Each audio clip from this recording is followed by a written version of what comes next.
Good morning and welcome to Coffee Club. My name is Abby Smith and I'm running for mayor of the city of Kokomo.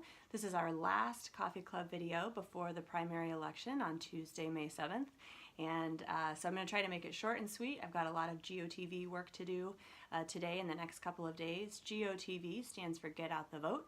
So if we over communicate with you in the last couple days before the election, please forgive us. We just want to remind you to get out there and vote and make sure your voice is heard at the polls. So I'll get right to it. The personal question this week is inspired by some canvassing that I did yesterday on the phone because it was raining in the morning.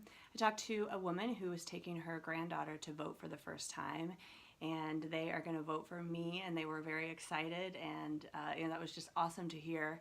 So it made me think of the first time I voted, and so I thought I would share.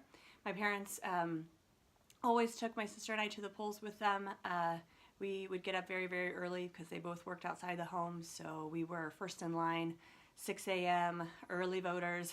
But what we learned in that is that it's important to rearrange your schedule to make sure that your vote is cast and you are participating in our democracy here. So thank you to my parents for doing that, because the first time I voted, I came home from college and spent the night with them and went to vote at 6 a.m. with them. And it was a special moment because they taught me to do that, and I was finally allowed to cast my own vote and not just watch. So if you're a parent or an aunt or an uncle or a grandparent, I encourage you to take kids to the polls. It teaches them it's important to cast your vote and rearrange your schedule if need be. So the policy question. One of the things that I have noticed is people are, a lot of the frustration and anger that people have right now is, in my opinion, kind of a lack of communication. Excuse me, and feeling like your voice isn't being heard. And so one of the things I read early on about responsibilities of a mayor, of course, economic development, infrastructure, and public safety, but another thing they mentioned was citizens advisory councils. And those are not a new idea. Mayors have done it before. We have a couple right now.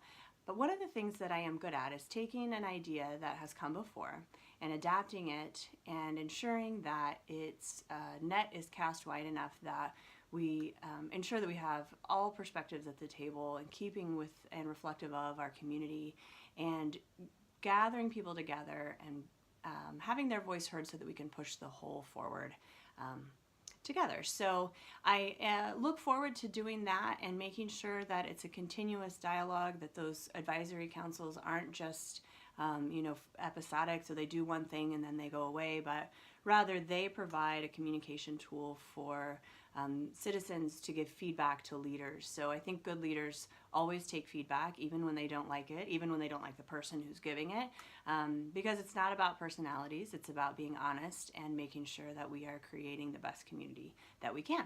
So I'm going to wrap it up. It's a shorter video than normal, but I just want to say thank you to every donor, every voter, every volunteer. My goodness, I am so grateful to all of you for all of the work that you've done. I am humbled by it. I appreciate it so much. It means the world to me. Thank you for sending funny texts. Thank you for sending encouraging texts, writing notes, everything that you've done to support me and to support this campaign.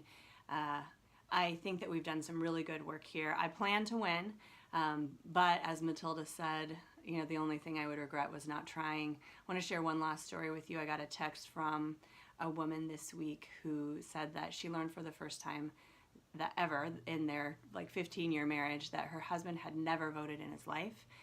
She knew he hadn't voted for a while, but she didn't know that he'd never voted, and he got registered and voted for me this week, and she just said thank you for encouraging my husband to vote. And so you know what, if we've done nothing else, then we've encouraged more people to come back into the public square and participate, and for me that is enough to change the way that this is done. So let's keep going. We only have 2 days left, so let's go win this thing.